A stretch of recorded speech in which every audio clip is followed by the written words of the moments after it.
Welcome friends to this YouTube channel which is English for exams. यहाँ पर हम जो भी प्रीवियस ईयर्स एसएससी हो या बैंक पीओ हो, बैंकिंग रिलेटेड दूसरे एग्जाम्स हो और अदर कॉम्पिटिटिव एग्जाम्स, उनमें जो भी वोकैब रिलेटेड क्वेश्चंस आए हुए हैं उन्हें हमने कलेक्ट किया है और वो हम सॉल्व करते हैं और उनके बारे में हम इस तरह से पढ़ते हैं ताकि हमें वो वोकैब हमेशा के लिए याद हो जाए। तो आज का क्वेश्चन क्या है?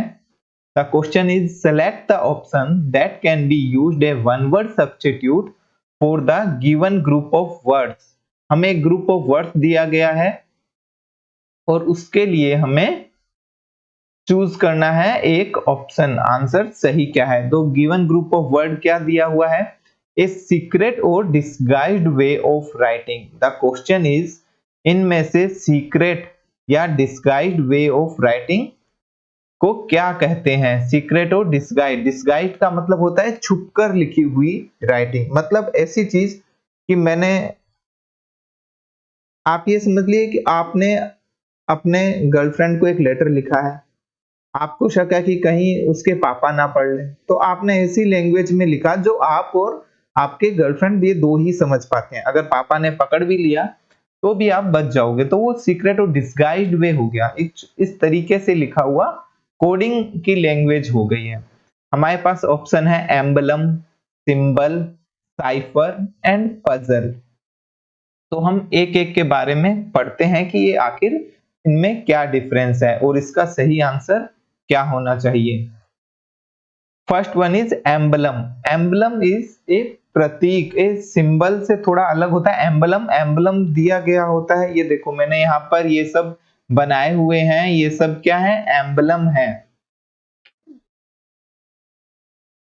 ये सम्मान के प्रतीक होते हैं। आपने मिलिट्री ऑफिसर्स को सम्मान मिलते हुए देखा होगा, इस तरह के उनके शोल्डर पे ये अलग अलग तरह के एम्बलम होते हैं। अलग अलग वीरता के लिए या अलग अलग उनके अचीवमेंट के लिए ये एम्बलम दिए जाते हैं।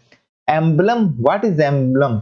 Emblem is usually used of an object or a picture that stands for a group such as family, an organization or a nation। Emblem क्या है? एक ये ऑब्जेक्ट या फिर एक पिक्चर होती है जो कि एक ग्रुप को रिप्रेजेंट करता है, या तो एक फैमिली को रिप्रेजेंट करेगा, कोई ऑर्गेनाइजेशन को रिप्रेजेंट करेगा, या फिर किसी एक देश को रिप्रेजेंट करेगा। अलग अलग देश की जो सोल्जर्स होते हैं, जो सेना होती है, मिलिट्री होती है, उनके अलग अलग एम्बलम होते हैं। The eagle is the emblem of that team. Eagle जो क्या है? वो उस टीम का एम्बलम है, उस टीम का प्रतीक है। अलग अलग है ना, इंडिया का जैसे सहारा इंडिया वाले हैं इंडियन क्रिकेट टीम का, बांग्लादेश वाले लोयन सा बनाकर आते हैं। ये अलग अलग टीमों के अलग अलग एम्बलम हो गए। सिंबल क्या होता है? हम पढ़ते हैं सिंबल भी चिन्ह या प्रतीक। सिंपली कोई भी चीज का सिंबल, जो कि हम पढ़ते हैं रोड पे हम जाते हैं तो अलग अलग तरह के सिंबल लगे होते हैं। नो पार्किंग का सिंबल है ना, ये इस तरह के देखो अलग अलग सिंबल, बायो हैजार्ड का, ये फायर का, ये डेंजर का, ये रेडिएशन, मैग्नेटिक, ये अलग अलग तरह के, ये रेडियो एक्टिविटी का, अलग अलग तरह के सिंबल होते हैं।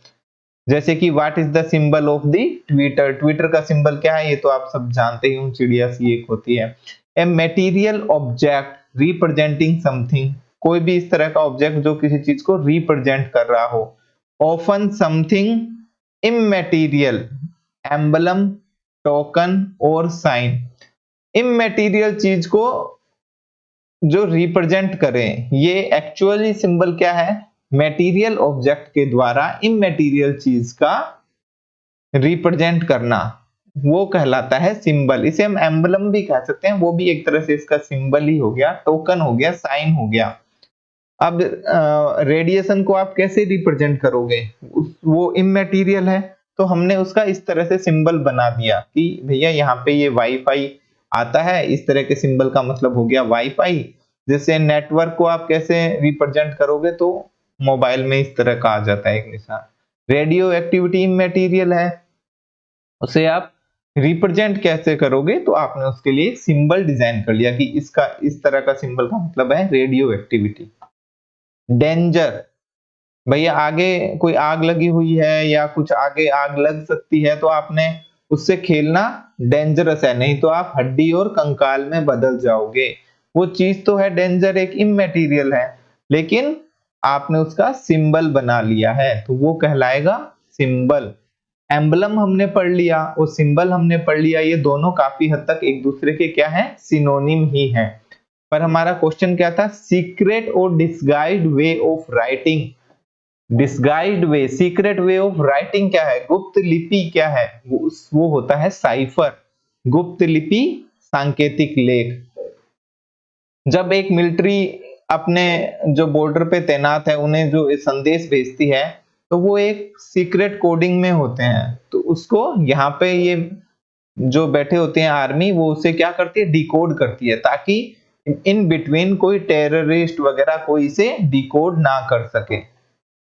यही काम टेररिस्ट वगैरह भी करते हैं, वो भी जो बाहर से ऑपरेट होते हैं टेररिस्ट, वो दूसरे जो अपने जासूस होते हैं उन्हें कोडिंग में भेजते हैं, कोड लैंग्वेज में कोई सिंबल, कोई साइफर लैंग्वेज में उन्हें कोई सिग्नल देते हैं, पर आर्मी वाले उसे बीच में पकड़ लेते हैं और उनके एक्सपर्ट्स होते हैं जो कि उसे क्या करते हैं, डिकोड करते हैं।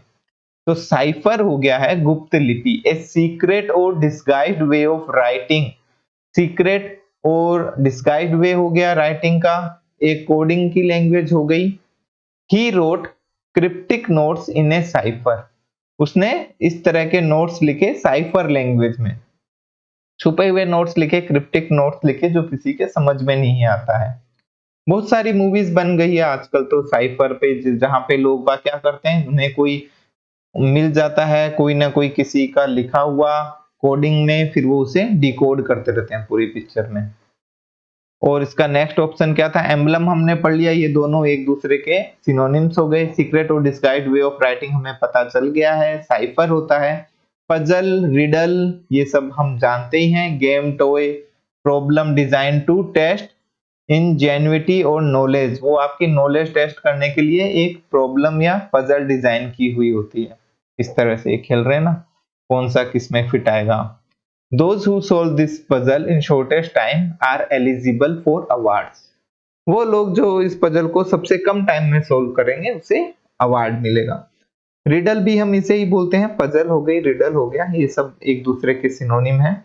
तो इस तरह से आज के हमने इसमें क्या पढ़ा है, आज का हमारा क्वेश्चन था सीक्रेट और disguised way of writing, one word substitution, और इसका सही आंसर है साइफर। फ्रेंड्स, अगर इसी तरह के आप सारी वोकैब एक साथ पढ़ना चाहते हैं तो मेरी अल्ट्रा स्टडीज ऐप डाउनलोड कर सकते हैं। वहां पे मैंने पूरी वोकैब जो भी एग्जाम पॉइंट ऑफ व्यू और जो भी हमारी जनरल डेली यूजेस में आती है वो सारी वोकैब वहां पे नेसेसरी वोकैब मैंने लिस्ट की है, एक एक को अच्छे से समझाया है। इसी तरह से आप उसे पढ़ेंगे तो आपको पूरी वोकैब याद रहेगी और एग्जाम में जो आपकी बहुत हेल्प करेगी, सभी तरह के कॉम्पिटिटिव एग्जाम्स में वो आपकी हेल्प करने वाली है। ठीक है फ्रेंड्स, मिलते हैं हम नेक्स्ट वीडियो में, लेकर आएंगे हम एक नया वर्ड जो कि प्रीवियस क्वेश्चन पेपर्स में आया हुआ होगा। ओके फ्रेंड, थैंक यू, तब तक के लिए बी हैप्पी, कीप स्माइलिंग।